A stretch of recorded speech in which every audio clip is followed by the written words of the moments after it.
बाकी पढ़ना है और इसमें आपको पढ़ना है इस पाठ का नाम है गत। गत में हमको पढ़ना है, आपको सदिश अदिश रास पढ़ना है,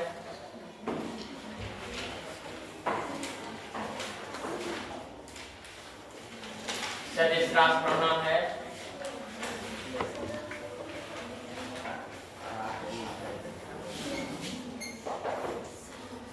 दूरी पढ़ना है, विस्थापन पढ़ना है,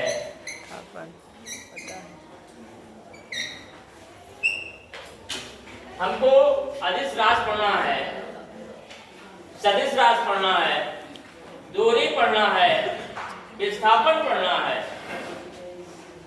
तो अदिश रास क्या होता है? हाँ, अदिश रास में होता है आ का मतलब होता है नहीं, और दिश से हम मतलब लेते हैं दिशा का, जिसमें दिशा की आवश्यकता ना हो, परिमाण की आवश्यकता हो। जिसमें परिमाण आवश्यक है पर दिशा की आवश्यकता नहीं होता है, वो अदिश रास कहलाती है। क्या कहते हैं? वो अदिश रास कहते हैं। जैसे दूरी, आप दूरी ले लीजिए, दूरी क्या है? अदिश रास। क्योंकि हम किसी पथ की लंबाई को नापते हैं, वो दूरी कहलाती है। किसी समय में चली गई, एकांत समय में चली गई जो है पथ की लंबाई को हम दूरी कहते हैं। तो दूरी में किसी प्रकार की दिशा नहीं है, आप किसी भी की ओर गति कर सकते हैं, तो वो दिशा नहीं है उसमें।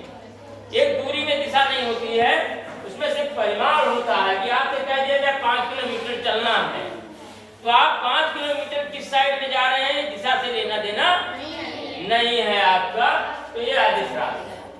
सदिश रास का मतलब, सा का मतलब होता है सहित।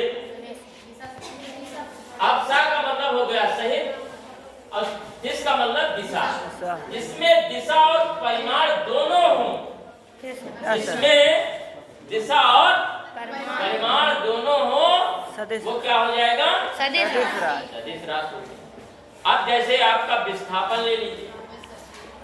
विस्थापन का मतलब होता है कि हम एक स्थान से चले, अंतिम प्रारंभिक स्थान और अंतिम स्थान के मध्य की दूरी को हम विस्थापन कहते हैं।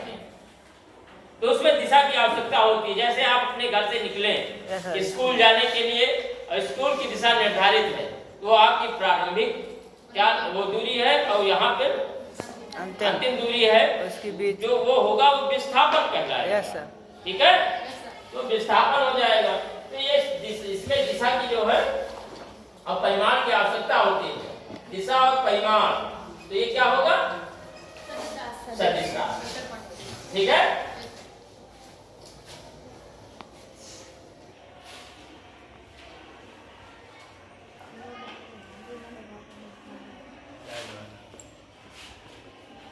देखिए एकांत समय में किसी पथ की लंबाई को हम दूरी कहते हैं।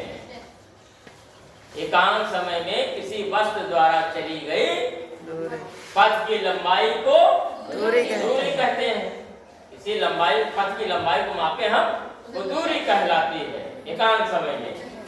और विस्थापन क्या होता है?